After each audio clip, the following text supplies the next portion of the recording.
Hari ini beberapa hari menuju tayangnya sebuah film berjudul Para Perasuk. Dari mana nih dapat ide pertama? Ide pertamanya adikku tuh paranormal. Iya. Oke. Dia itu dari kecil itu udah bisa lihat hal-hal aneh. Indigo dong. Indigo. Jadi dia bilang kayak, "Mas, di atap rumah kita itu ada kucing raksasa ukurannya segede sapi." Hah, mana? Kan awalnya aku nggak percaya, kirain dia kayak skizofrenia atau punya teman imajiner. Iya. Nah, nggak lama kemudian adikku ini jadi ngoleksi. Ikut deh. Datanglah omku yang sesama paranormal. Ngobrol dia. Kok kamu kamarnya jadi kebun binatang gini? Ini kamu nggak boleh begini gitu. Kamu nggak boleh ngoleksi gini. Kok lu menganggap roh yang selama ini gue kira itu pocong, kuntilanak? Kok ini rohnya bentuknya kayak indah-indah gitu, kucing berekor 3, kelelawar putih dengan sayap emas gitu. Ternyata di Indonesia kultur siluman dan roh ini cukup banyak. Jadi ada beberapa desa di Jawa Tengah, di Jawa Timur yang orang itu pesta kerasukan bareng-bareng. Itu ada ya? Ada pesta kerasukan bareng-bareng dengan memasukkan diri mereka dengan roh gitu. Ada yang bergeraknya seperti macan, ada yang tiba-tiba lompat. Iya. Tapi di alam fantasinya mereka kayak masuk ke alam lain. Pestanya siang-siang. Nggak ada obat-obatan, nggak ada alkohol, nggak ada substance lain. Pure hanya lo harus musik sama lo harus nggak makan sehari sebelum. Dan itu nagih.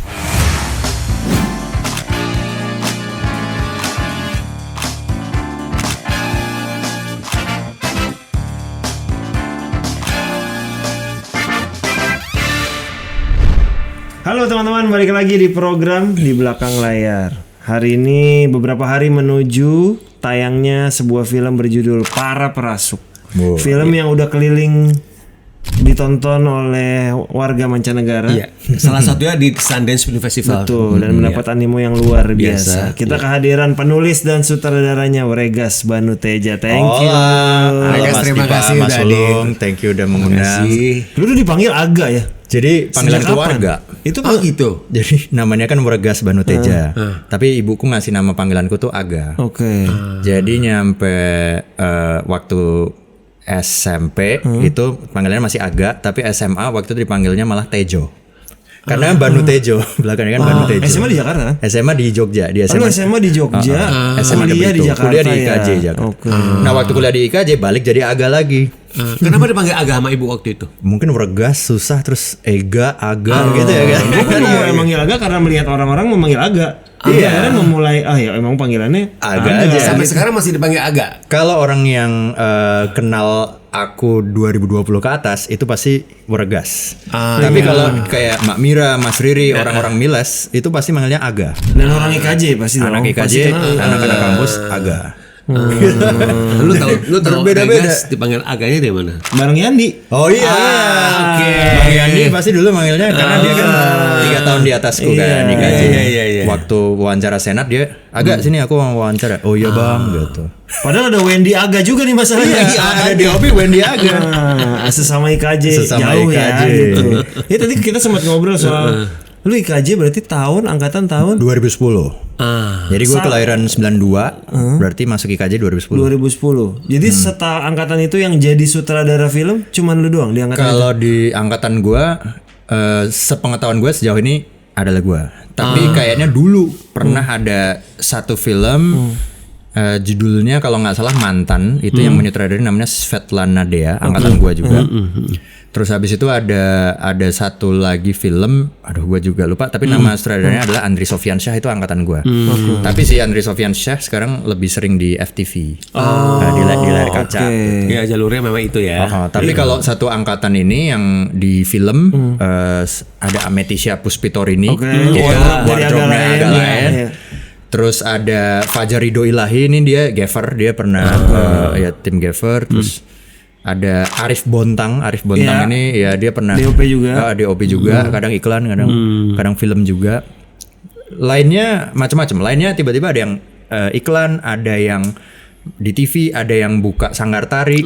Bahkan tidak ke film. Tidak ke film, ada yang jadi sales wuling. Emang ini ya, ya, kreatif gue banget sempat ya. mikir bahwa kayaknya kalau IKJ tuh kayak 70% kerjanya di bidang sesuai kuliah gitu. Iya. Ternyata enggak juga Enggak juga ya. loh. Karena satu angkatan itu kan 150. Iya. Yang lulus waktu wisuda tahunku tuh cuma 50. 150 itu berapa kelas? 150 3 kelas ABC. Aku dulu kelas Itu C. saling kenal pasti. Saling kenal. Satu kelas 50. Satu kelas 50. Makanya dulu rame. Maksudnya satu ruangan tuh gede gitu. Gue lagi bayangin dosen. Enggak, dari dulu emang satu kelas tuh 50 IKJ. ABC iya. Kalau zamannya mungkin zamannya Mas Riri gitu, Mbak Mira enggak gitu ya. Itu mungkin lebih dikit lagi tuh. Mungkin kayak satu angkatan berapa tuh kan? Tapi satu angkatan cuma 150 orang itu nggak banyak, Dip. Harusnya saling kenal itu. Iya, itu pasti saling kenal. Iya. Enggak, kalau kebetulan gue soalnya kuliah di jurusan enggak mainstream dan yang elektro juga sama segituan. Oh, gitu. Tapi sekelas enggak sekelas tuh 30-an. Gue kalau 50-an enggak bayangin dosen 50 orang. Jadi memori gue memang dosen itu ngajar tuh di ruangan yang agak gede gitu dan kadang pakai mic gitu. Kadang pakai mic, kalau enggak ya emang dia kencang aja suaranya. Gitu. Terus ya banyak yang di tengah jalan tiba-tiba ini bukan passion terus ada keluar terus dia ambil kuliah hukum gitu. Ada yang di tengah jalan kayak malah gue pengen jadi musisi ngeband atau ada yang udah kenikmatan kerja jadi udah jadi ikut crew lighting. Udahlah gue crew lighting aja nggak usah dilulusin gitu. Bragas, kamu dari umur berapa itu sudah firm bahwa kalau kuliah gue mau ambil jurusan film? SMA.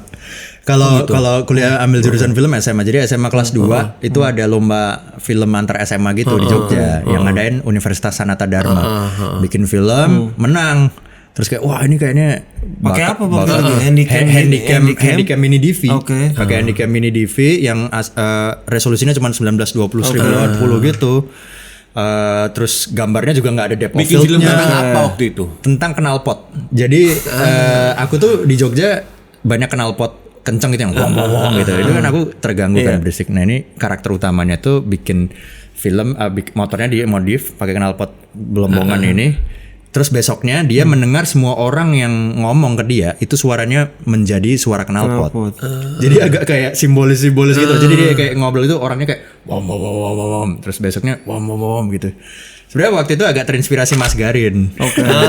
Jadi Mas Garin itu kan bikin opera Jawa kan. Di sini kan full nari terus kayaknya boleh nih meng-approach kayak gini. Jadi mengambil knalpot itu tapi diucapkan. Itu gitu. semua kamu kerjain sendiri, nulis skripnya, directnya. Nulis skrip sendiri, direct sendiri, tapi kameramennya sesama temen SMA. Yang edit? Yang ngedit aku dibantu temanku namanya Yordan. Berapa menit itu durasi dulu? Durasinya 10 menit, judulnya Muffler. Nah, Muffler ini terseleksi dulu ada di Jakarta, ada festival film yang diadain Confident. Ya kan Confident. Di Galeri Nasional. Nama festivalnya Tawuran. Jadi ini festival film anak SMA seluruh Indonesia. Nah, salah satu yang aku pertama kali ketemu di situ adalah Jason Iskandar. Sutradara Jason Iskandar itu kalau aku dari SMA Brito, Jogja, dia dari Canisius, Jakarta. Nah, waktu itu yang menang Jason filmnya. Bagus banget emang. Kayak dokumenter gitu hitam putih. Terus aku Muffler ke Jakarta, akhirnya lihat skill anak Jakarta jago-jago juga. Iya. Gitu. Dulu dibiayain loh sama sekolah, dibiayain tiket kereta buat ke semua gitu Jakarta. Jadi kayak wah kamu masuk 8 besar di Confident. Ayo mewakili sekolah kita berangkat gitu. Walaupun bikin filmnya nggak dibiayain ya. Nggak dibiayain. uang jajan itu. Balas budi lah gantian maksudnya. Nah itu dari apa? Dari SMP tuh emang udah ada passion film SMP kelas 3 sebenarnya. Jadi dulu kan nggak pernah merasa punya passion kan. Jadi kayak basket tuh nggak bisa, bola main bass atau main band tuh nggak bisa, olimpiade juga. Jadi kayak merasa mediocre gitu. Nah SMP kelas 3 ada lomba film antar kelas, kelasku ikut. Terus aku disuruh jadi aktor malah bukan jadi director. Nah filmnya tentang bendahara kelas yang korupsi uang kas. Nah gue disuruh jadi si bendahara kelas ini. Terus waktu main kok sering ngeritik sutradaranya kayak angle lu kok kayak gini sih atau pemilihan dialog lu begini gitu. Terus sutradaranya waktu itu bete, lu aja lah sana yang direct. Nah di situ titik pertama gue merasakan kenikmatan menyutradarai. Jadi lu direct juga, lu main juga. Iya. Itu, iya kan? mendirect diri sendiri. Mendirect diri sendiri. Nah cuman SMP itu kenapa akhirnya ini kayaknya satu-satunya bakat adalah aku bikin film perpisahan kelulusan gitu. Isinya kompilasi foto-foto terus dirangkai pakai musik. Zaman dulu kan belum ada CapCut kan. Jadi pakai Windows Movie Maker waktu itu. Program-program Windows yang jadul banget lah. Nah tapi begitu kelar, aku tontonin ke teman-teman nangis semua. Jadi kayak terharu kayak, wah kamu kok bikin mengharukan banget gitu. Terus ada teman-temanku kubu yang bermusuhan jadi kayak berdamai gitu. Terus aku merasa kayak, wah baru pertama kali ini aku diperhatiin segininya. Sebelumnya kan cuman ya mungkin nggak menonjol atau nah disitulah gue merasa kayak kayaknya ini bakat gue deh. Gitu. Barulah SMA mulai agak lebih serius. Nah, SMA ada ekskul, ada ekstrakurikuler sinematografi. Nah di ekskul itu gurunya adalah namanya Mas Bayu Prihantoro. Mas Bayu Prihantoro ini DOP-nya filmnya Mas Riri, judulnya Humba Dreams. Oh tahu ya. Dia juga DOP filmnya Yosep Angginun, judulnya Istirahatlah Kata-Kata. Gitu. Nah Mas Bayu Prihantoro inilah yang ngajarin aku pertama kali pakai Adobe Premiere, Mulai naik kelas ya. skenario gitu, dikasih buku judulnya Mari Membuat Film waktu itu gitu, pakai kamera DSLR itu. Jadi itu mentor pertama kamu Mentor ya? pertamaku, mentor pertamaku nih Mas Bayu ini. Diajarin bikin screening gitu-gitu. Akhirnya memutuskan bahwa kayaknya gue harus kuliah IKJ atau ada opsi lain awalnya. Awalnya dulu maunya kan teknik industri UGM. Oh oke. Karena kan kakekku teknik, terus om-omku tante tuh UGM semua. Nah sampai ada dosen IKJ waktu itu datang visit ke The Brito, ke SMA ku. Mas Pri, Mas Sintu, Mas siapa, dia mempromosikan IKJ. Dia disitu kayak ini yang gue cari nih gitu langsung kayak, orangnya begini. Nah suatu saat kayak orang tua waktu itu nggak boleh kayak.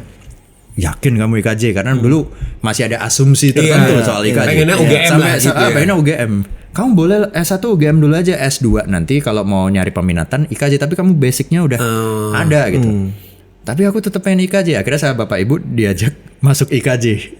Waktu SMA diajak ke Jakarta terus ini bapak sama ibu tunjukin IKJ kayak gimana. Terus naik mobil masuk ke tim. Iya. Begitu nyampe di tim di sini anak gondrong-gondrong kribo itu pada ngerokok di lorong kayak tuh lihat tuh mahasiswa-mahasiswanya tuh begitu. Ini yang ngajak ke sana malah orang tuanya mau ngasih tahu bahwa maksudnya kayak gini loh. Bagus loh. Iya. Caranya bagus loh. Iya. Ini kondisinya di lorong gitu kan di depan teater terus tuh lihat tuh pada tiduran itu kamu. Iya sih kayaknya aku mau. Wah, jadi mereka kayak malah kamu lihat itu malah makin terini gitu kan kayak aku kayak menemukan tempatku bu gitu. Lah malah dia makin gitu. Ya udah deh kalau itu pilihanmu.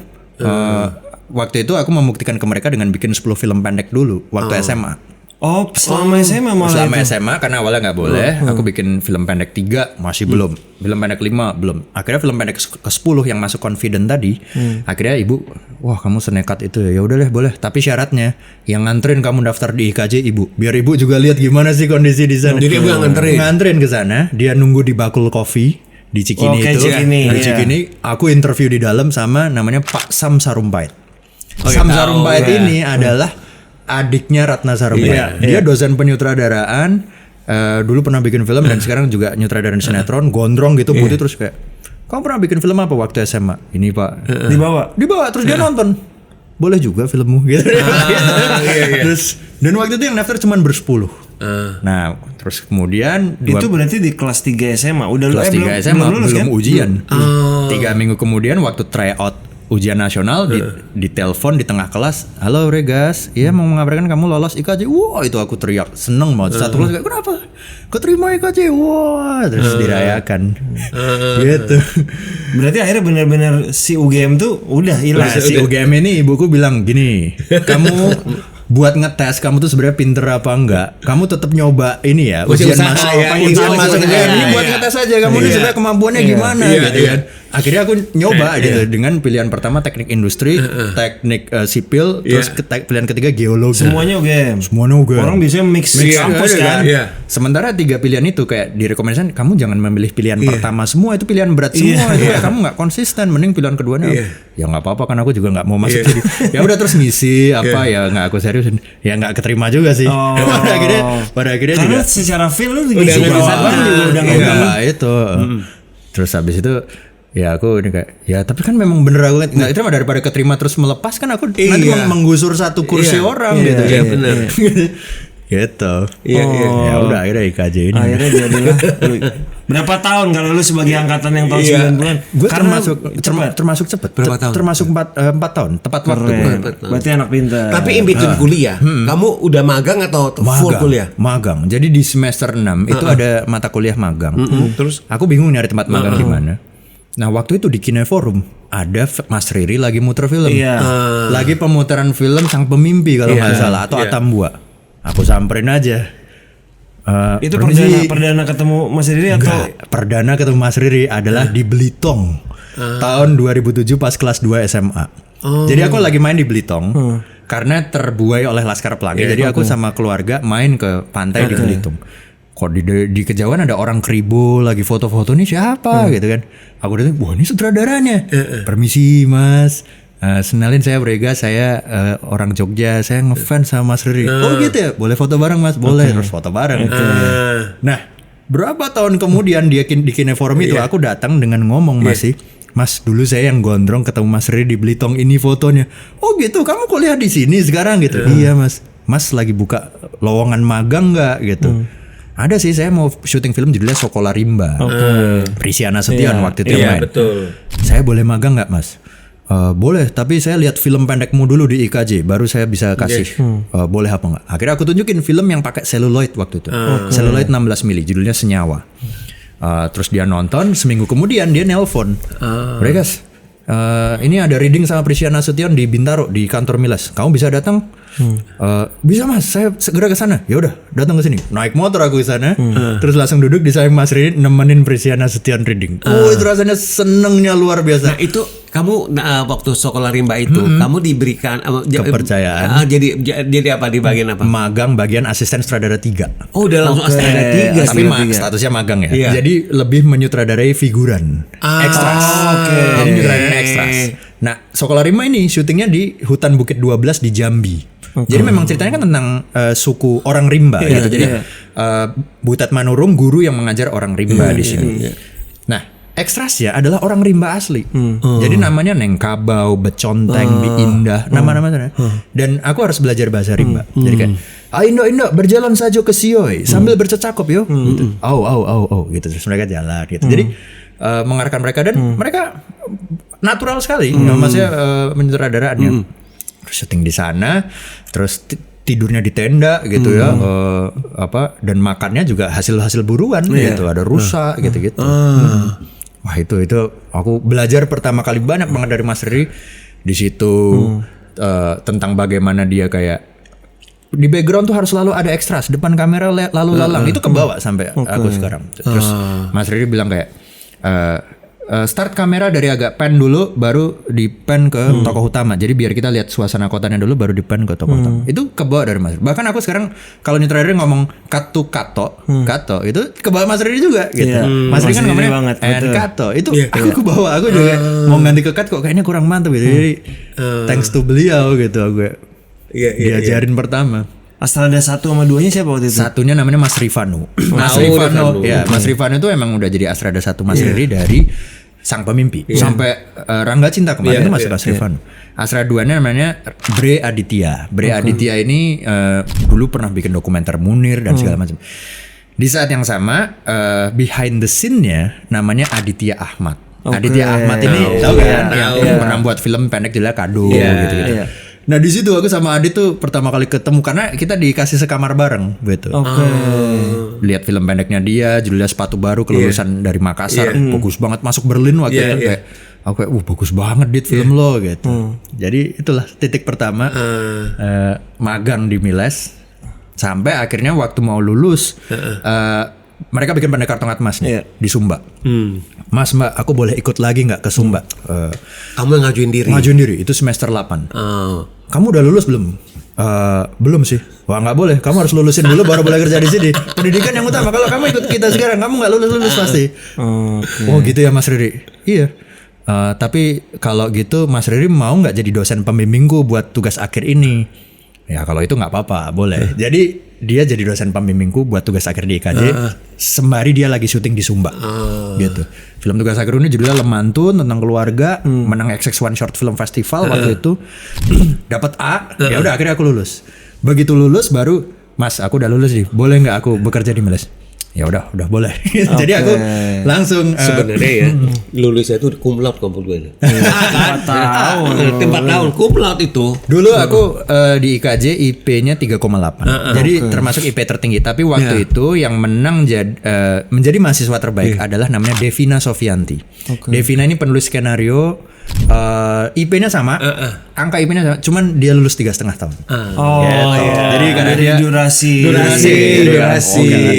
Beda setengah tahun. Apa akhirnya setelah lulus langsung bilang lagi dong ke Mas Riri. Nah, langsung bilangnya udah lulus Mas. Terus habis itu Rifano nelpon. Enggak, ini kita lagi mau bikin film judulnya Nyanyian Musim Hujan. Lo diminta ke Milas buat jadi tim behind the scene gitu. Dia bilang, oh, Nyanyian Musim Hujan itu sebenarnya film Milas tapi tayangnya di TV waktu itu. Iya. Tentang banjir, yang mana Adinia Wirasti. Iya, gitu. benar. Nah, aku datang ke sana bawa kamera mendokumentasikan mau proses mereka reiki. Terus kok di tengah reiki Mas Riri tiba-tiba kayak, nanti gue shotnya di sini ada 5 ya, long shot, close up. Enggak, catat ya. Dia melakukan agak. Enggak, catat ya. Kok aku yang suruh nyatet? Perasaan aku BTS. Habis ini aku minta ada ekstra 10 ya. Enggak, dicatat. Terus aku nggak bawa ballpoint gitu. Terus dari belakang Diki, manajer lokasi di situ bilang, nih ballpoint. Lu nggak boleh nggak bawa ballpoint, harus standby mulu nih. Terus nyatet. Terus aku kayak, kok saya suruh nyatet? Ya jadi sebenarnya kamu bukan jadi BTS di sini, kamu jadi Astrada 2 di sini. Wow, gitu. Ini surprise. Astrada 2 gabungnya pas udah Reiki pula kan, gimana nih catch up gitu kan. Ya udah aku langsung catch up semua, aku hafalin semua schedule gitu kan. Kesetnya sendiri gitu. Dan itu langsung pertama kali syuting nggak sebagai magang, dan aku kayak wah langsung deg-degan banget, kayak takut salah gitu. Itu kan kita bikin scene hujan di tengah kemarau kering gitu. Ya untungnya sih lancar ya, meskipun ya beberapa kali aku ada kayak ekstras yang miss, misalnya harusnya ekstrasnya jalan pakai payung nih, aku lupa nyiapin props payung. Agak itu gimana sih ini tuh hujan, lu harus sedia payung, minta ke tim art buat tim wardrobe buat standby payung. Mana mungkin mereka hujan-hujan nutup kepala gini, nggak realistis. Mas Riri itu gitu. Gak, itu ekstras yang di sana, itu lihat kamera, lu bilang dong itu bapak-bapak itu ngapain, itu ekstras lu bukan gitu. Kayak gitu. Terus tiba-tiba macam-macam ekstras nih kayak ada yang ekstras pakai kupluk mulu gitu. Itu ekstras bapak-bapak yang pakai kupluk itu suruh nyopot, itu nggak natural kupluknya. Begitu kupluknya dicopot, ternyata rambutnya kayak decang cuters gitu, kayak batok kelapa gitu. Ya, gak, lu gimana sih nggak ngecek gitu? Ganti, gitu kayak. Wah, itu belajar banyak banget sih. Per ekstras. Akhirnya si BTS tadi ada orang lain ternyata. Akhirnya ada seorang pembuat dokumenter gitu yang di calling gitu. Dan yang nyuruh nyari aku pula itu. Ya udah lu sekarang cari itu behind the scene-nya siapa gitu. Itu Nyanyian Musim Hujan. Dan akhirnya selesai tayang. Terus Mas Riri nanya setelah ini, lo tuh passionnya mau jadi apa sih? Sutradara Mas. Oh ya, kalau sutradara jenjangnya bukan Astrada. Astrada itu jenjangnya adalah produser atau line producer gitu kan. Kalau lo mau jadi sutradara, lo harus bisa mengamati semua departemen. Nah, artinya lo harus jadi behind the scene video habis ini. Jadi malah disuruhnya BTS. Kenapa? Karena lo bisa menata dramaturgi 24 menit video tersebut, ngedit, lo bisa interview Pak Eros, lo bisa interview Gunnar Nimpuno, lo bisa interview Citra Subiakto, supaya lo menangkap gitu, dan lo bisa mengamati cara gue mendirect. Kalau lo jadi Astrada 3, lo harus di base camp, harus itu jauh gitu kan. Oke Mas, ya udah film apa berikutnya? Nah, kita mau bikin film judulnya Atira gitu. Atira tentang ibunya Yusuf Kala gitu. Kita ke Makassar, syuting wah asik banget. Jadi emang makan enak apa. Sebulan di Makassar. DOP-nya Pak Yadi, wardrobe-nya Mbak Citra, jadi aku belajar banyak. Begitu keluar BTS Atira, mereka bikin lagi Ada Apa Dengan Cinta 2. Wah, ADC langsung itu begitu keluar ADC 2 kita BTS juga. Jadi bener-bener melihat Nico sama Dian reading dari kamera. Aku dikasih akses, padahal itu kan readingnya kan ada scene yang cukup romantis gitu kan. Yang lain nggak boleh, aku boleh buat itu BTS. Aku kayak anjir. Gue dulu waktu ADC 1 itu masih SD nggak boleh datang ke bioskop oleh nyokap karena ada scene kissing kan. Sekarang gue lihat live di depan mata gitu. Wah ini. Sempat ngobrol nggak? Ngobrol. Dan lucu ya, masa ngobrol sama Dian itu tiba-tiba kayak, kamu tuh SMA De Brito ya? Aku dulu Tarki. De Brito itu kan cowok semua, Tarki kan cewek semua gitu. Oh alah, kamu tuh De Brito. Terus minatmu apa gitu. Terus malah ngobrolin filsafat lah apa gitu. Sama Niko juga ngobrol gitu. Kadang kalau lagi break minta ditemenin ke Taman Sari atau kemana gitu. Tapi yang aku pelajarin dari Niko, kalau dia lagi acting, aku BTS ini di depan dia, dia pasti nyuruh gue pergi. Cabut. Gue nggak pengen di depan tuh ada kamera lain selain kamera utama gitu. Sana gitu. Kecuali dari samping jauh, gitu. Itu gue belajar dari ini karena dia butuh konsen banget gitu. Terus dia manggil gue Romo lagi. Karena kan gue kan Katolik kan. Terus SMA-nya ada Brito. Terus habis itu dia merasa cara gue ngomong itu kayak ya jadi begini Mas Niko. Aku tuh konsepnya begini itu kayak kamu tuh ngomong kayak Romo mimpin perayaan Ekaristi gitu kan. Halo Romo. Jadi dia manggilnya Sampai Romo. sekarang masih? Iya kan. Romo apa kabar? Lucu deh. Jadi Atira atau ADC berarti project terakhir di Bilas ADC 2 karena setelah itu aku bikin film pendek judulnya Perenjak dapat award di Cannes Film Festival. Sutradara Indonesia pertama yang mendapatkan award di Cannes. Regas, apa yang menginspirasi kamu itu bikin film pendek Perenjak itu? Perenjak itu Di Jogja. Tahun 80-an di alun-alun selatannya Jogja itu ada ibu-ibu yang jual minuman hangat namanya Wedang Ronde. Tapi ibu-ibu itu selain jualan minuman dia jualan korek. Nah korek ini bisa dibeli waktu itu dengan harga Rp1.000 per batang. Nah ternyata yang beli korek ini bisa masuk ke dalam kolong meja tempat ibu itu jualan dan menyalakan korek api itu untuk melihat bagian privat si ibu ini. Itu true story. Story. Oh makanya harganya 1.000 Zaman itu mahal dong. Mahal. Dan itu senior-seniorku kayak guru-guruku di SMA tuh pernah mengalami itu gitu di tahun 80. Jadi ketika batang koreknya habis dan mau lihat lagi ya dia bayar lagi. Jadi kalau nyampe bawah ya kena angin. Nah, itu dia. Kalau kena angin ya angus. Udah derita lo. Gitu lo harus jaga banget hanya melihat. Dengan tidak boleh melakukan hal lain selain melihat. Hanya boleh melihat saja gitu. Nah terus gue nanya pada guru gue waktu itu sekarang masih ada? Udah nggak ada. Itu 9 tahun 9 bulan udah pada. Akhirnya gue merecreate itu, memindahkannya ke setting di zaman sekarang. Gitu. Jadi ada seorang perempuan yang butuh uang dan menawarkan itu ke laki-laki teman kerjanya. Ya udah itu kita bikin itulah. Itulah akhirnya lo berpikir kayaknya gue udah fokusnya ke sini. Kayaknya film pendek. Terus waktu itu gue juga udah mulai ketemu partner gue bikin Rekata sekarang production house namanya Adi. Jadi Adi Katama ini dulu ngajakin gue bikin film pendek Tak Ada Yang Gila di Kota Ini dari cerpennya Mas Eka Kurniawan. Karena dia mengikuti karya-karya gue.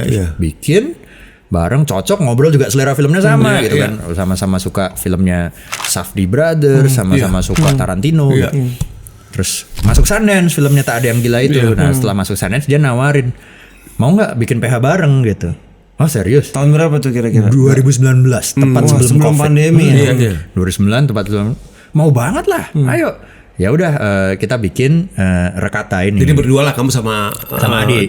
Karena Adi ini juga bagian dari Kompas Gramedia kan. Dia itu kan cucunya pendirinya. Jadi kayak ya ini yang akan support adalah Kompas Gramedia. Kenapa milih namanya Rekata? Regas dan Adi Katama itu ya.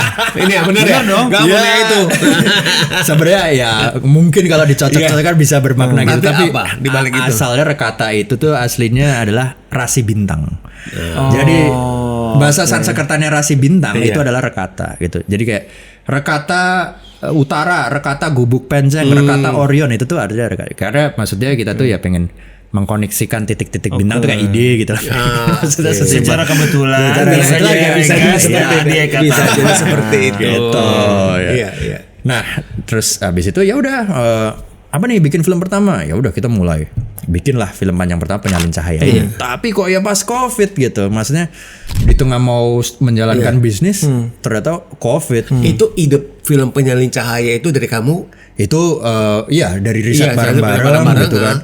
Awalnya sebenarnya malah justru kayak aku tuh kan dulu sering banget lihat mesin fotokopian di kampus. Betul. Di UI. Wah, maksudnya aku IKJ tapi dulu sering main ke UI itu kayak tempat fotokopi kampus itu selalu kayak jadi tempat yang semua data nyolok di situ. Betul. Flash disk lah, handphone nyolok. Ini nih, aku mikir ini kalau karyawan fotokopinya tuh nyolong data tuh kayaknya gampang banget ya dari server gitu. Dan memang kadang aku dengar beberapa kali di kampus yang pada jualan data skripsi gitu pakai flash disk gitu. Nah awalnya aku mau membuat kayak ini kayaknya kalau menyoroti soal bagaimana data itu sangat mudah dicolong dari sudut pandang mesin foto, kok kayaknya menarik gitu. Dari situlah aku bikin pertama. Ya udah, tapi karena pandemi kita nekatin syuting di pandemi dengan 20 hari dengan Pembatasan yang sangat amat ketat, kan? Kita syutingnya di areal Kompas Gramedia. Itu kampus Di sana pakai di situ? aja. Kampusnya di situ. Jadi areal Kompas Gramedia itu kan ada Bentara Budaya Jakarta, benar. ada Gedung Palmerah, semua kita manfaatkan dari gunakan mumpung karyawannya masih WFH. Jadi semua syutingnya di sana. Di zona. Supaya juga izin-izin gampang kan. Gampang ya. Tim kecil termasuk tuh ya itu. Termasuk tim kecil. Tim kecil dan kemudian ada basement yang kita pakai di set jadi ruang fotokopi gitu ya. Art directornya Dita Gambiro. Iya. Director fotografi Gunar Nimpuno. Nah itu rasanya seseknya luar biasa karena kan harus pakai masker. Aku maskeran double. Di basement oksigen kan minim. DOP ku si Gunar Nimpuno pakai alat namanya hazer. Itu buat bikin kabut biar cahayanya ada strawl gitu. Ditambah lagi karakter Ciko Kurniawan emang perannya itu harus merokok. Jadi udah hazer, pakai rokok. Basement kecil, ini dua aku kayak, aduh aku udah begitu jam 7 malam tuh kayak gila aku keliangan. Begitu nyampe atas itu kayak, itu kayaknya pengen dikit-dikit mau ke atas dulu balik lagi. Kayak begitu, itu kayak itu udah kayak kurang-kurangin orang di dalam. 20 hari syuting itu. 20 hari syuting aku kayak, waduh. Ya itulah, dan setiap hari dicolok-colok gitu kan. Kayak Zaman itu ya. 2020 ya berarti ya. 2020 kayak, aduh buset deh. Kayak tapi itu perjuangan bersama ya. Kalau enggak ya siapa yang mau kan? Iya. Karena saya waktu itu ekosistem juga kayak kru juga butuh juga buat syuting Serba gitu. salah kan Serba salah. mau nggak syuting butuh pemasukan, syutingnya juga syuting berbahaya. begitu gitu kan. Ya itulah. Ya, udah. nyari jalan tengah lah, nyari jalan tengah syuting dengan jumlah orang yang nggak dibatasin.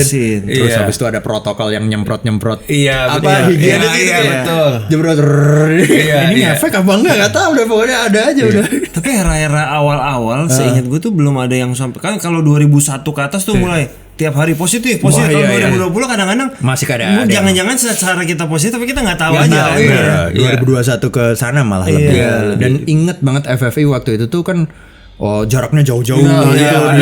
Semua orang pakai masker. FFI aja ngasih maskernya khusus gitu kayak. Iya betul. Covid nih. Betul. Sampai akhirnya tayang harusnya kan mau ke bioskop masih tutup kan. Bioskop 50% kapasitas. Itu waktu itu kita premier dulu di Busan. Oh iya, Oktober 2021 premier di Busan. Yang berangkat hanya boleh dari masing-masing negara itu hanya maksimal 2. Jadi kamu sama siapa? Sama Shenina doang.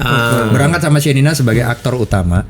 Nyampe di Seoul harus karantina 14 hari di sebuah hotel di Seoul.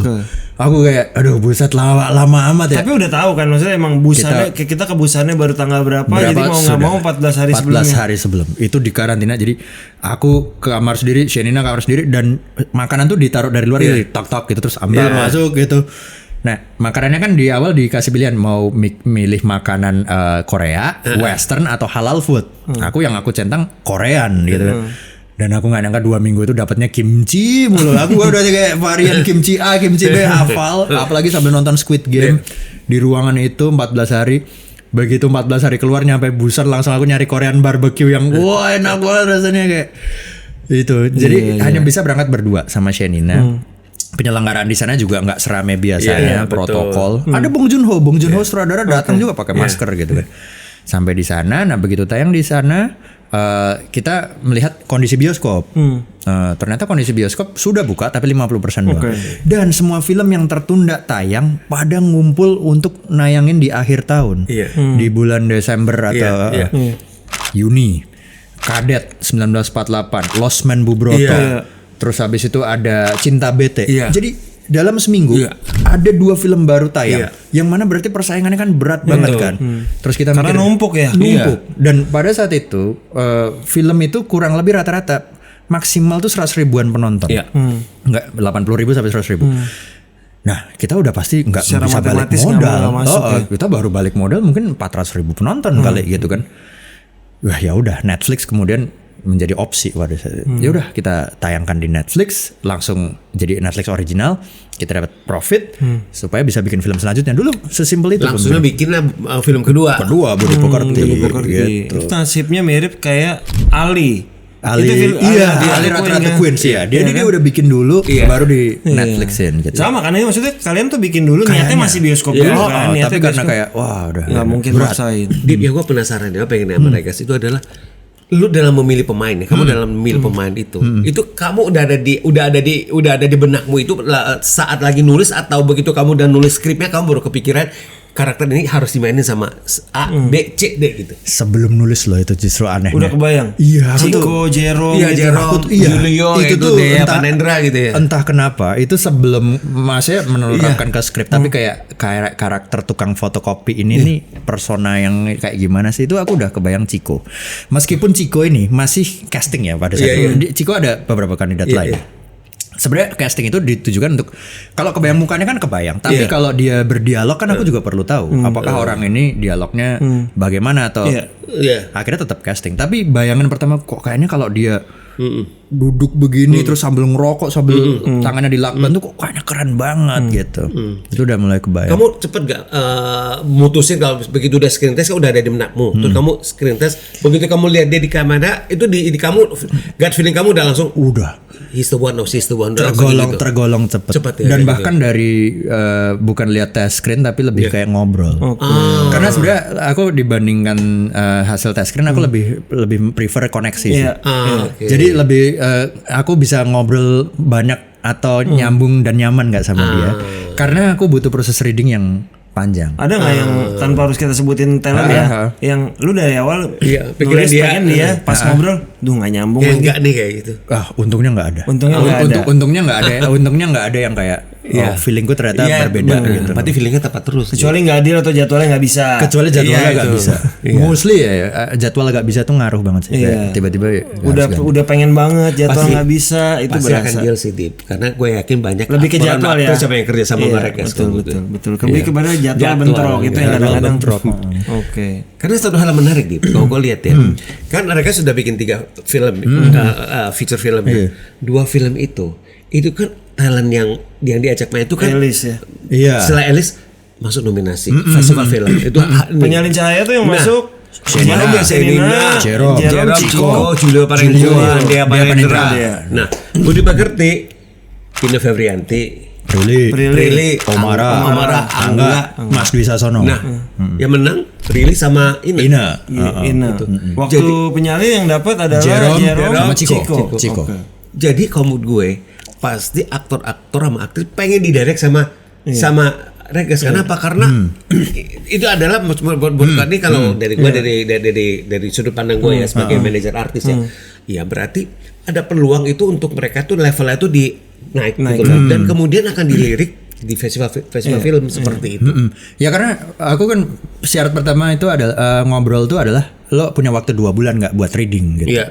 Oke. Nah itu karena selama nggak mencapai itu aku agak deg-degan. Karena aku tuh bikin menu reading itu misalnya ya. Hari ini adalah Angga mix sama Ine. Besok Angga mix sama Prilly. Besok Angga Ine Prilly. Besoknya lagi Angga Ine Prilly Dwi gitu. Jadi ada tanaman-tanaman yang kayak asal dulu menu lo banyak amat sih gitu kayak. Iya karena aku perlu kalau di grup mereka langsung berempat. Kadang ada malu-malu, kadang ada yang belum cair. Kadang dia perlu personal dulu sama aku. Kadang misalnya Angga sama Prilly doang gitu. Harus berdua gitu. Jadi makanya harus ditandem-tandemin gitu. Nah, itu yang bikin lama. Makanya waktu itu si Prilly kayak, "Wah, Kak, menu reading lo banyak banget." Ya udah tapi gue sela-selain di tengah gue syuting nggak apa-apa ya. Ya nggak apa-apa. Jadi dia di tengah syuting begitu keluar, rap siang nih, sorenya reading sama gue gitu. Tapi ya selama harus ganti karakter gitu kan. Selama kuota menu itu biasanya ada 15 menu itu udah tercukupi sih. Gua nyantai aman gitu. Tapi itu kan pay off ya dengan sekian lama readingnya gitu loh, kebayar gitu loh maksudnya. Ceripaya mereka gitu loh. Akhirnya masuk ke para perasuk. Iya. Dari mana nih dapat ide pertama? Ide pertamanya adikku tuh paranormal. Adikku itu nah, ini ceritanya begini. Aku SD kelas 1, dia tuh beda 2 tahun dari aku. Aku 92, dia 94. Oke. Dia itu dari kecil itu udah bisa lihat hal-hal aneh. Indigo dong. Suka ngomong ke lu berarti. Jadi dia bilang kayak, "Mas, di atap rumah kita itu ada kucing raksasa ukurannya segede sapi." Mana? Itu ekornya ada 3, Tangannya kukunya sepanjang pisau, matanya putih, kupingnya ada 6. Mana sih kamu kebanyakan nonton Digimon apa Pokemon ini gitu kan? Itu ada gitu. Kan awalnya aku nggak percaya, kirain dia kayak skizofrenia atau punya teman imajiner. Datanglah omku yang sesama paranormal. Ngobrol dia. Ngobrol. Iya itu beneran ada anjir, berarti beneran dong. Maksudnya dia memastikan kucing raksasa itu ada. Sampai adikku itu memberi nama si kucing itu, namanya Cemeng Petak. Artinya kalau dalam bahasa Jawa tuh Cemeng tuh artinya anak kucing, Petak itu artinya putih. Jadi dia memberi nama si orang kucing ini karena dia bisa berinteraksi sama si kucing gitu. Nah nggak lama kemudian adikku ini jadi ngoleksi. Dia mengkoleksi, datang ke sungai, misalnya lihat di situ ada roh kura-kura, dia diajak pulang. Ikut deh, ikut di Kaliurang, di dalam ada gua Jepang gitu, ada roh bentuknya kelelawar, diajak pulang. Sampai kayak 5 tahun kemudian, omku yang tadi paranormal itu datang ke kamarnya adikku, lihat, kok kamu kamarnya jadi kebun binatang gini? Ini kamu nggak boleh begini gitu, kamu nggak boleh ngoleksi gini. Loh kenapa? Kan mereka nggak ganggu, mereka malah jadi kayak teman main gitu. Jadi tapi nggak boleh, ini bisa mengundang energi yang lebih besar gitu. Lah terus harus gimana? Ya harus aku usir. Kamu harus coba lepaskan ikatan sama mereka itu. Akhirnya sama omku diusir-usirin gitu. Tapi adikku ini pernah menikmati waktu bisa berinteraksi dan bermain sama mereka gitu. Sementara aku waktu itu sibuk main PlayStation ya. Ada waktu PlayStationnya GTA Grand Theft Auto gitu. Sementara adikku ini bisa main gitu kayak kok lu bisa gitu. Nah dia masih bisa jadi paranormal sampai dia kuliah kedokteran UI. Waktu kuliah kedokteran dia di ruang jenazah takut karena setiap kali dia operasi kadaver di sini ada gitu kan, dia terus akhirnya dia memutuskan buat menutupi. Bisa takut juga dia ya. Bisa takut. Akhirnya dia tutupin nama dia. Akhirnya dia tutup dengan cara berdoa di satu kapel gitu. Dia berdoa, terus waktu berdoa tuh dia merasa kayak punggungnya diinjak oleh malaikat. Dia kayak wah iya aku tutup rasanya begitu. Terus habis itu dia udah gak bisa lihat. Nggak tahu sekarang kalau dia bisa mengaktifkan lagi atau apa ya, klub gitu. Nah dari situ aku belajar kayak, loh kok lu menganggap roh yang selama ini gue kira itu pocong kuntilanak, kok ini rohnya bentuknya kayak indah-indah gitu, kucing berekor 3, kelelawar putih dengan sayap emas gitu, kok kayak siluman tapi indah gitu. Ternyata di Indonesia kultur siluman dan roh ini cukup banyak. Orang berinteraksi dengan roh bukan jadi takut tapi malah jadi kayak buat temen main bareng gitu. Jadi ada beberapa desa di Jawa Tengah, di Jawa Timur yang orang itu pesta kerasukan bareng-bareng. Itu ada ya? Ada. Pesta kerasukan masih ada sampai sekarang. Pesta kerasukan bareng-bareng dengan memasukkan diri mereka dengan roh gitu. Dan mereka ketika kerasukan mereka akan bergerak tanpa sadar. Ada yang bergeraknya seperti macan, ada yang tiba-tiba lompat gitu. Tapi di alam fantasinya mereka kayak masuk ke alam lain. Ada alam yang serba merah lah, ada alam yang mereka kayak tubuhnya jadi tinggi banget gitu. Dan habis kelar 4 jam nari ini, mereka akan rasanya puas. Bukan capek. Bukan ya capek. Terus kayak enak gitu. Dan itu nagih. Jadi kata mereka sesudah sekali melakukan pesta kerasukan ini, minggu depannya mereka akan nyariin pesta ini lagi, kayak pengen lagi dong gitu. Karena itu kayak efek yang memuaskan. Dan pestanya siang-siang, nggak ada obat-obatan, nggak ada alkohol, nggak ada substance lain, pure hanya lo harus musik sama lo harus nggak makan sehari sebelum. Jadi kurang lebih kayak apa ya, spiritual ekstasi gitu ya. Itu. Jadi kayak lo sehari sebelum nggak makan puasa supaya lebih mudah masuknya. Dan mereka bilang sebenarnya resepnya gampang. Ketika perut kosong, lo agak ngawang, ikutin aja suara musik dan nggak usah kebanyakan mikir. Semakin kamu banyak mikir, kamu nggak masuk.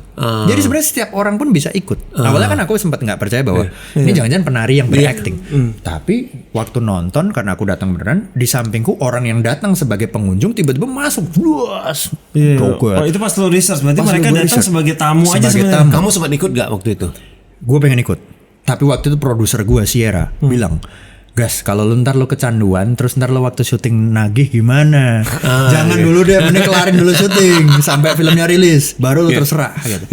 Karena semua orang bilang itu proses sangat memuaskan gitu.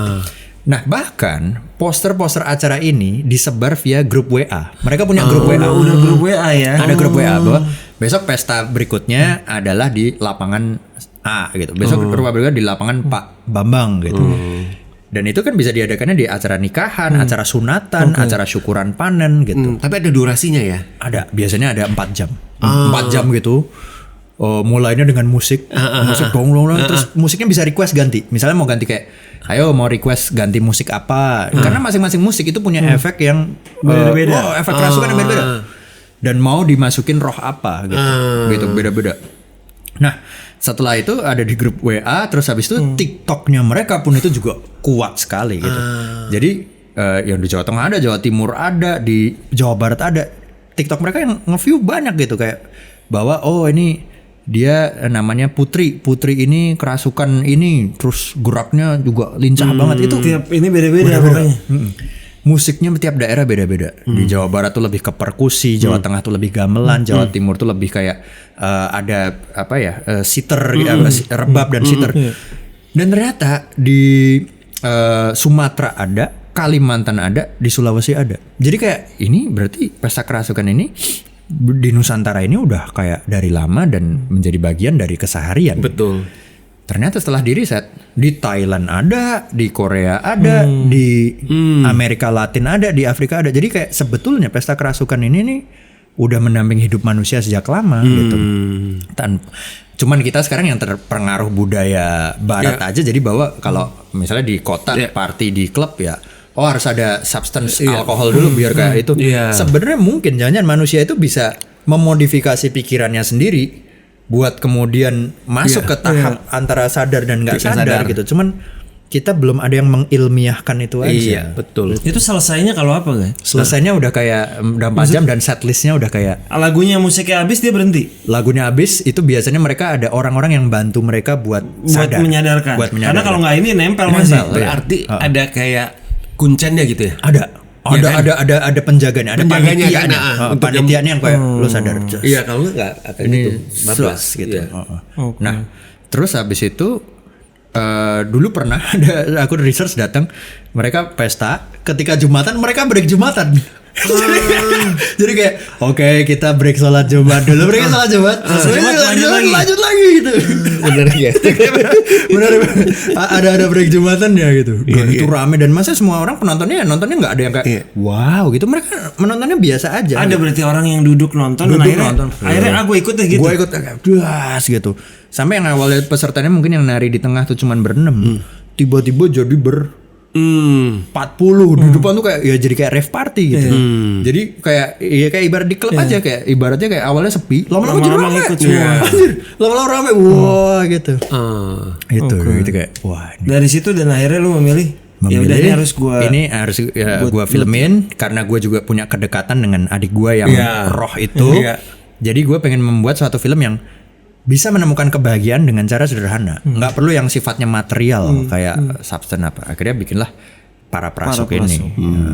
Tetapi yang gue pengen bikin dari karakter utama yang Bayu ini. Jadi karakter utama kita itu namanya Bayu. Bayu ini pengen jadi perasuk berikutnya di desa ini. Jadi perasuk tuh kayak jabatan orang yang tugasnya ngerasuk-ngerasukin di desa yang suka bikin pesta kerasukan. Nah, Bayu ini pengen ikut seleksi buat gue jadi perasuk berikutnya. Nah, untuk seleksi itu dia harus bersaing dengan teman-temannya. Ada Pawit, Ciko Kurniawan itu jadi kandidat perasuk satunya. Ada Brian Domani jadi kandidat perasuk. Jadi pokoknya kompetisinya adalah siapa yang bisa bikin efek kerasukan paling enak, dia yang akan jadi perasuk desa ini berikutnya. Nah, gitu. Jadi makanya ini adalah journey si Bayu, si Angga ini buat kayak bertapa, berpuasa, latihan main alat musik slompret biar efek kerasukan dia ini jadi yang paling top nomor 1 dan disukai oleh para warga. Nah, di tengah itu juga ada orang yang kecanduan kesurupan, namanya Laksmi, diperankan Maudy Ayunda. Jadi Laksmi ini kerjaannya kalau biasanya orang tuh healing tuh ya ke Bali meditasi, ini healingnya tuh healing kesurupan. Dia punya trauma, dia healingnya kesurupan. Nah, guru dari itu semua adalah namanya Guru Asri, diperankan oleh Anggun. Guru dari semuanya itu adalah yang mengajarkan. Yang ngajarin si perasuk-perasuk ini lo skill lo salah nih. Ini nada lo salah. Roh lo nih harus dapetin roh ini. Itu Anggun gitu.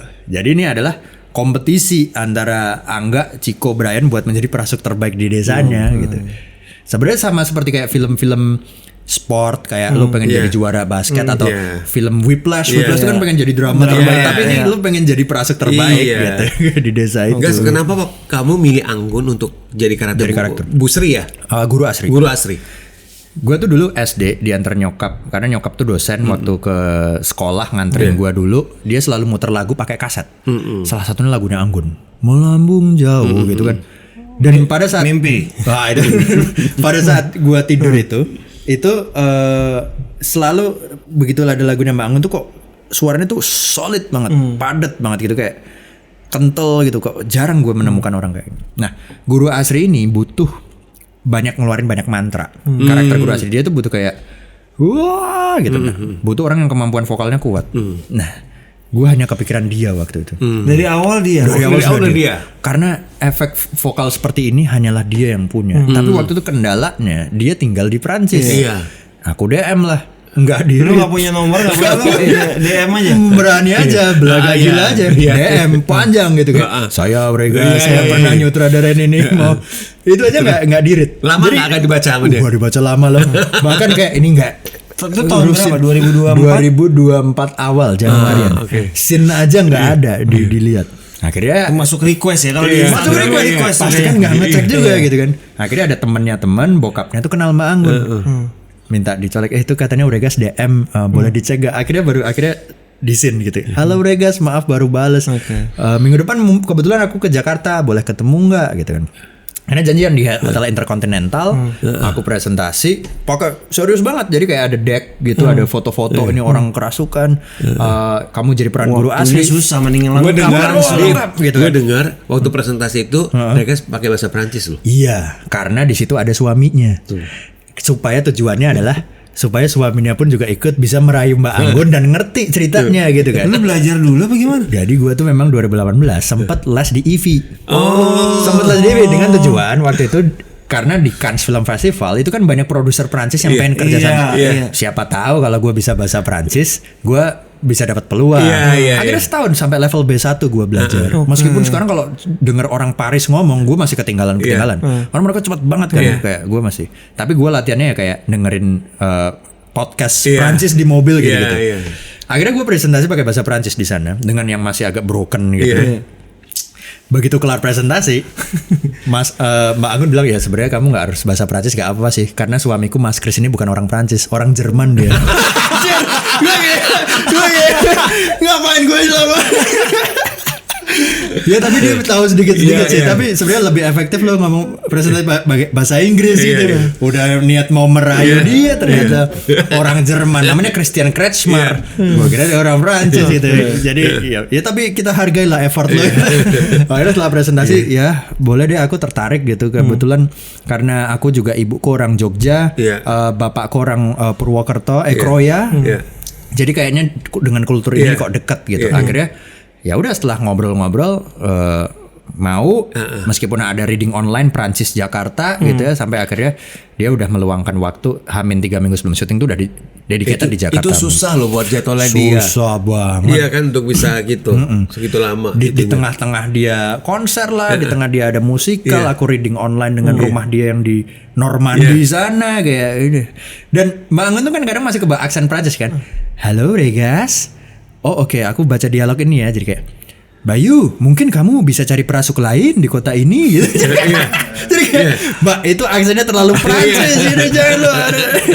Oh gitu ya, aku nggak sadar.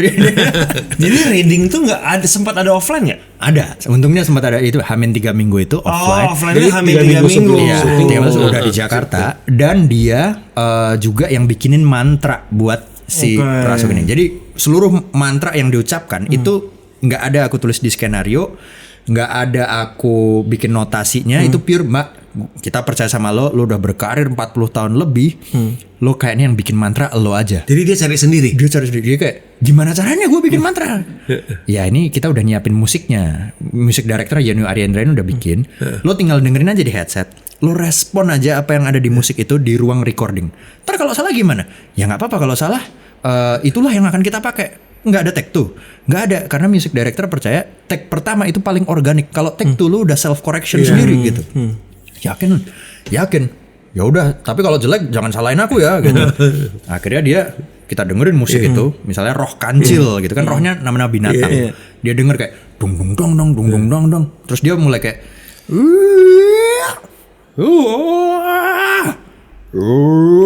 gitu direkam itu. Kelar tuh 2 menit. Kelar. Gimana Regas? Oke Mbak. Mau take tuh? Enggak, lanjut aja. Oh, jadi enggak ada take Enggak ada take tuh. Kalau take tuh beda nanti pasti. Iya. Ini pure gitu. Nah, Mbak Anggun bilang, ini aku perlu lihat nih di depanku ini kalau bisa ada yang nari roh semut atau nari roh macan nih, kalau bisa ada. Maudi jadwalnya aman nggak? Oh, Maudi jadwalnya pas nggak aman. Harusnya kan Maudi yang menarikan itu. Karena Maudi jadwalnya nggak aman, akhirnya yang nari aku. Jadi gue kayak dengan amatir jadi semut gini gerak gitu. Oke. Terus bangun kayak terus habis itu macan. Gitu. Terus akhirnya ya udah akhirnya aku peragain tuh satu persatu itu sambil dia recording sambil lihat gini. Untung nggak ketawa ya. Amatir. Ya udah 20 mantra itu akhirnya jadi. 20 mantra itu. Itu syuting 2025 ya? Syuting 2024 akhir. Berapa lama tuh? Jadi 2024 akhir kita syuting sebulan. Syuting days-nya mah cuma 25, tapi dengan break sebulan di Gunung Kidul Jogja. Full di sana. Full di sana. Meskipun set di film ini antah berantah sebenarnya. Iya. Cuman kita suka kayak kontur gunung kapurnya, rumah-rumahnya tuh udah suka. Jadi full di sana. Dan ini film layar lebar pertamanya Mbak Anggun. Iya, Terus makanya aku bilang, ya, Mbak, itu. jangan bayangin lo bakalan dapat karavan ya, dapat RV atau apa itu nggak ada. Jadi kita nunggu di base camp ya biasa. Dan dia aman, nggak apa-apa. aman, untungnya aman. Untungnya aman meskipun kayak waduh buset panas banget ya di sini dia kayak kipasan terus kayak, ini emang kita kalau syuting tuh nunggunya selama ini ya. Iya Mbak, so, untungnya Brian Jiko pada ngomong, iya Mbak, welcome to Indonesia. emang begitu Mas. Untung partnernya masih ada yang Maudi, Ciko, Brian, Buki yang memang udah selevel lah. Udah ya, dan udah terbiasa syuting jadi bisa kayak ini aja udah mending. Maksudnya kita rap tuh setiap hari jam 6 sore itu tuh. Kalau yang lain mah ada yang sampai jam 1 subuh. Iya, bener, iya. Kita kan rap jam 6 sore karena emang kebanyakan Day, nggak ada night, jadi ya udah emang gitu. Terus untungnya juga Mas Chris suaminya Mbak Anggun ikut. Selalu ikut Jadi kayak ada yang nenangin lah gitu. Oke. Gitu. Dari awal pengen Anggun dan akhirnya dapetin Anggun itu luar biasa. Itu kayak wah. Effortnya kok boleh. Effortnya dan Iya. pertama kali aku starstruck dan maksudnya kayak begitu ngomong tuh kayak gemeter tuh ya sama dia kayak halo Regas. Waktu di Intercontinental nemu kayak beda ya orangnya gitu kayak halo Regas. Oke gitu. Wah. Tapi habis itu deket, maksudnya kayak dia sering ngundang buat makan di rumah. Adiknya namanya Ganjar tuh juga adalah seorang chef, dia ngundang kita makan di restoran gitu. Jadi curhat-curhat ya, malah jadi deket. Dari ketemu di Intercontinental, ini kan baru pertemuan pertama dong, masih ada nanya jadwal, nanya budget, itu dia. Itu kan deg-degan juga dong. Sangat deg-degan. Walaupun dia oke, tapi ketika ngasih budget, kok begini? Kok pakai euro nih? Benar, memang pakai euro. Jadi memang pakai budget dan memang ada manajernya orang Prancis. Gitu. Memang dia ada manajemen.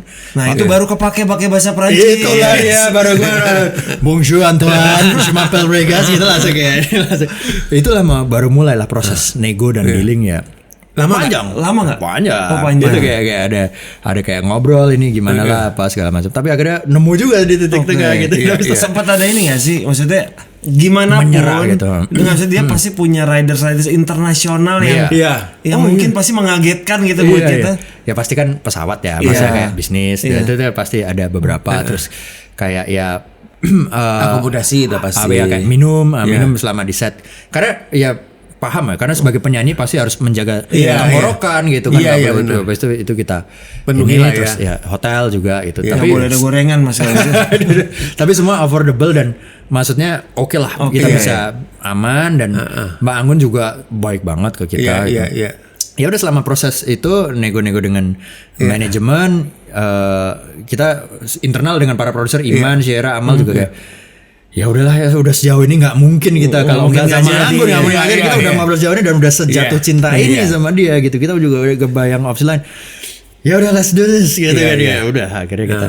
Jadi dari pertemuan Anggun 2024 bulan apa kira-kira? 2022 Januari Februari itu. Sampai akhirnya oke, deal. Itu kayaknya kita butuh 2 bulan ngobrol. Oke. 2 bulan ngobrol. Masih oke lah ya. Masih oke. Masih oke.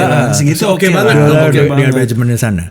Dan di tengah-tengah itu ya padahal belum deal ya. Belum deal kita sempat datang ke konsernya Bangun di Jakarta tapi alamak tapi belum deal. Sempat konser ya bener Iya, juga. tapi kayak alamak keren banget tapi belum deal gitu deh. Iya. Gitu. Dan akhirnya selesai. Waktu itu memutuskan sebagai lo anak festival Iya. banget ya. Maksudnya pokoknya kita mau tayang dulu apa Sundance yang ditentuin Iya, dulu. waktu itu kita coba apply beberapa festival. Memang kita tuh dari penyalin kan Busan, Iya. Budi Pekerti itu Toronto. Kita ketiga ini juga pengen internasional juga supaya ada ketemu market di sana lah. Itu kan cita-cita kita juga. Waktu itu nyobain beberapa gitu. Festival itu kan deg-degannya gitu, nyoba Cannes, nyoba Venice, nyoba Locarno, tergantung mana yang nyangkut. Bayangin ribuan yang daftar, yang dipilih cuma 10. Itu kan secara gamble ya, ini banget ya. Maksudnya kayak ketika lo nggak dapet, terus lo harus nunggu tahun depannya kan juga gimana investment lo gitu segala macam. Wah ya udah isinya cuman berdoa aja pada saat itu dan nyiapin sambil nunggu festival kita nulis film berikutnya aja. Untungnya Sundance ngambil loh. Sundance itu kan Januari 2026. Dia udah ngasih kabar kita Juni 2025. Oh Juni udah ngasih kabar. Udah ngasih kabar. Padahal bioskop Indonesia belum disubmit berarti ya? Belum bisa. Tapi kalian tahan dulu ya. Kalian tahan kabarnya. Kita tuh dulu membatasi gini. Kalau sampai Busan di bulan Oktober kita nggak dapat festival, udahlah tayangin aja di Indonesia, nggak usah nunggu festival lain. Karena kasihan juga, maksudnya investor kan ada, masa nunggu lama. Kalau Busan nggak ngambil, kita Oktober tayang. Ternyata kok ya Sundance ngambil di Juni itu udah ngabarin. Januari 2026 nah kita tanya ke semua investor aman nggak kalau kita tayangnya 2026. Awalnya kan kita Oktober 2025 semua investor suka nggak apa-apa ini Sundance oke. Kita ini juga film kedua yang di kompetisi utama dalam sejarah Indonesia setelah What They Don't Talk About Love-nya Molly. Kayaknya kita harus berangkat ke sana deh. Kita juga investor pun juga ikut berangkat. Jadi EP waktu itu ada Cinta Laura, ada Trivet perwakilan dari Navarros. Terus ada beberapa EP itu juga datang ke sana gitu. Kita berangkat, nggak apa-apa deh kita tayang 2026. Akhirnya udah kita siapin semua itu subtitle lah dan keberangkatan festival tuh ngurusnya juga another scene lagi itu capek banget bayangin kita memberangkatkan pemain 5 Angga Maudi Anggun Brian Ciko ya kan habis itu di sana perlu ada tim telco habis itu ada Arman fotografer habis itu perlu ada lagi publicist bubu gitu timnya begitu dijumlah ber-15 berangkat ke sana mahal loh ke Amerika gitu kan bener ngajuin sponsor, ngurus tektokan dengan yang di sana dan di Sundance-nya sendiri harus nyari publicist. Jadi di Sundance-nya sendiri ada publicist Amerikanya. Kayak bubunya lah. Bubu orang Amerika.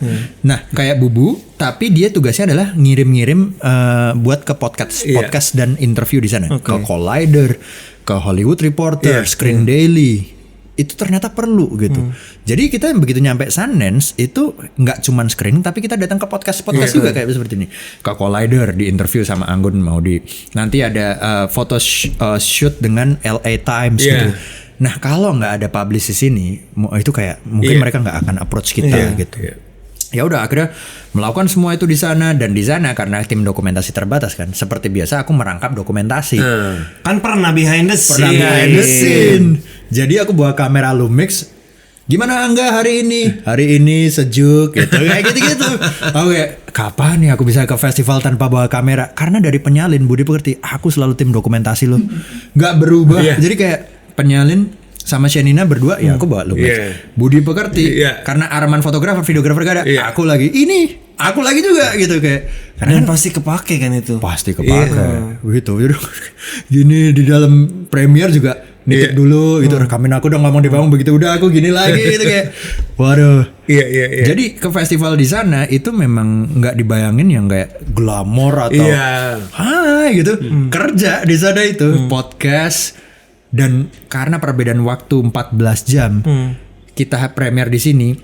Misalnya premier di sini jam 12 siang. Artinya di Indonesia itu kan jam 12 malam. Para kruku di Jakarta pasti bobo dong.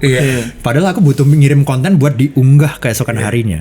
Artinya aku harus nunggu mereka bangun. Mereka bangun jam 8 pagi. Jam 8 pagiku di sana itu jam 8 malam berarti Siap-siap kan. mau tidur tuh. Padahal aku udah capek banget harus kayak ngirim konten ini lo edit gini ya.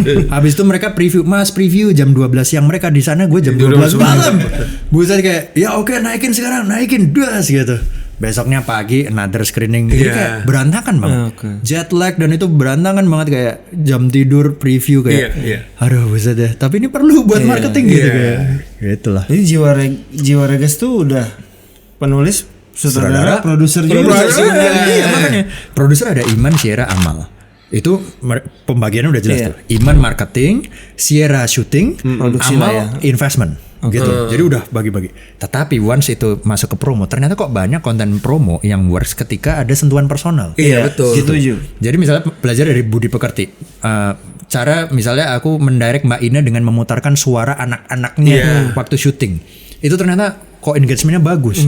Nah, artinya berarti butuh ada peran gue di situ yang bilang bahwa oh ini aja mau itu dia latihan nyeker gitu. Angle ini berarti kan harus gue dipakai footage BTS ini aja ya gitu. Jadi gue buka hard disk yang isinya ribuan footage gitu, kayak gue merasa balik ke syuting lagi nyari mana ada 3 kamera video lagi, jadi kan ribuan bener-bener kayak selama lebaran kemarin tuh gue spend waktu buat ngeliatin satu-satu buat ngambil kontennya cuman kayak Angga sama Ciko rangkulan begini gitu di syuting capek, itu bisa works gitu kalau dikeluarkan gitu kan. Atau misalnya Mbak Anggun di tengah syuting ngajarin orang-orang kru nyanyi yang aku cari hanyalah cinta gitu. Ini works gitu. Kalau ini hanya diserahkan kepada kru atau tim, belum tentu yang seperti itu keambil gitu. Makanya aku Dan tadi di ruang tunggu gue lihat dia sambil nunggu sambil ngedit. Dan itu lu sering melakukan itu. Sering melakukan itu. Jadi sistemnya adalah di kantor ada editor 4. Mereka ngedit, tetapi nanti yang ibaratnya penyelaras akhir itu gue. Kalau di TV itu kan ada penyelaras. Gue cuman gini, memindahkan kira-kira yang di depan tuh yang paling strong apa, terus habis itu ini footage yang spoiler apa, langsung gue ganti. Itu lebih efektif dibanding gue minta misalnya David footage itu diganti, itu spoiler, nanti dia lama lagi nyari. Mendingan langsung gue aja. Penyelaras akhirnya biasanya ngasih masukan, lu tapi benar-benar langsung sendiri. Karena kalau ngasih masukan another 2 jam lagi ntar. Gue langsung ini posting, karena jam posting ngaruh. Anggap prime time-nya sore, mau di pagi. Itu another beda lagi promo ini.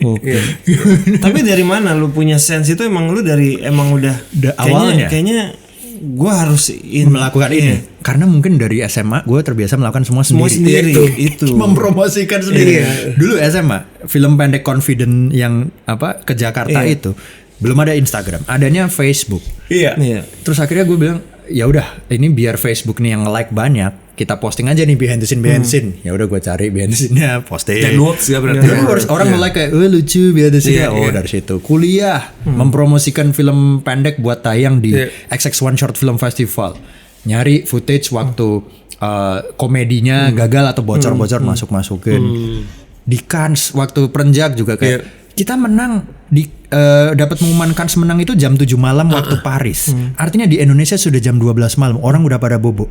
Mau si Cannes udah publish, orang Indonesia pasti nggak peduli. Betul. Malamnya ada party di Cannes buat rap party di Cannes.